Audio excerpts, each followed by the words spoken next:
مولانا عطا اللہ شاہ بخاری توسہ شریف میں تقریر کر رہے تھے حضرت کی موجودگی میں.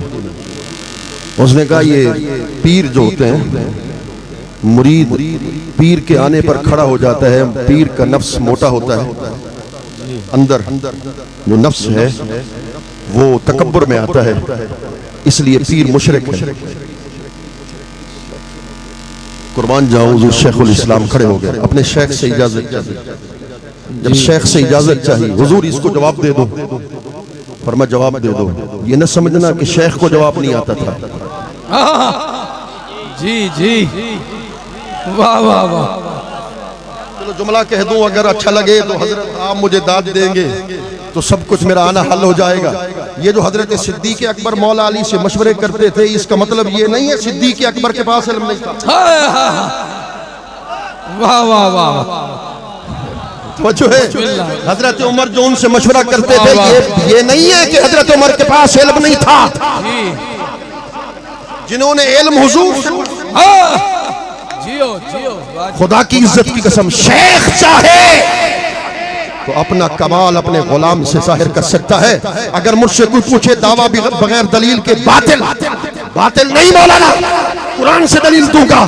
حضرت سلیمان جو آگ جو ہوائیں جن کے مسخر تھی, ہوا کو حکم دیتے ادھر جا وہ ادھر جاتی, تو پھر ہوا جن کی مسخر ہو جائے, انہوں نے اپنے غلام حضرت آصف بن برخیہ سے کیوں کہا کہ تخت لے کر آؤ؟ انہوں نے کہا انا آتی کبھی قبل ان یرتد الیک طرفک, پلک جھپکنے سے پہلے تخت لے کے آ سکتا ہوں. حضرت سلیمان دنیا کو بتانا چاہتے تھے جب غلام کے کمال کا عالم یہ ہے. اللہ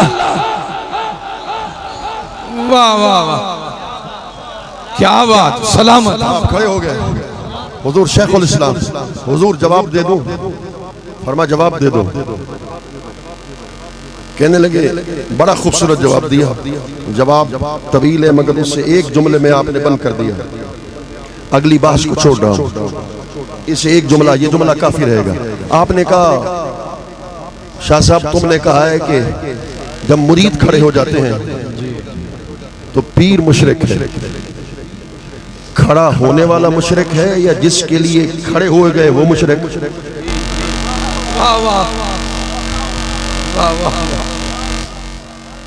قیام کرنے والے مشرک تیرے نزدیک, وہ تو خود پہلے سے قیام میں ہے, تو وہ مشرک کیسے ہو گئے؟ مولانا کیا تم نے یہ حدیث نہیں پڑھی ترمذی شریف کی؟ حضرت نے کہا حضور شیخ الاسلام نے کہ حضرت کعب کے آنے پر جو صحابہ اس وقت بیٹھے ہوئے تھے, حضور نے فرمایا قوموا الی سیدکم, اللہ واہ واہ واہ, قوموا الی سیدکم, اپنے سردار کے لیے کھڑے ہو جاؤ. اگر کسی سردار کے لیے کھڑا ہونا شرک ہے تو صحابہ پہ واہ واہ واہ. پیر سیال, پیر سیال, لاجوال لاجوال, پیر سیال, پیر لاجوال. حضرت علامہ مولانا مختار درانی صاحب فرمانے لگے, اس نے کہا کہ کوبو کا صلہ الہ نہیں آتا. آپ نے حدیث غلط پڑھی, حضرت سمجھ سکتے ہیں. اس نے کہا کومو کا صلہ الہ نہیں آتا. آپ نے حدیث, آپ نے فرمایا نحو کہاں سے پڑھی؟ آپ نے فرمایا میرے شاگردوں کے شاگرد بتا سکتے ہیں کہ علم نحو اٹھا, کومو کا صلہ ہمیشہ آتا ہے. وہ ساکت ہو گئے, خاموش ہو گئے. آؤ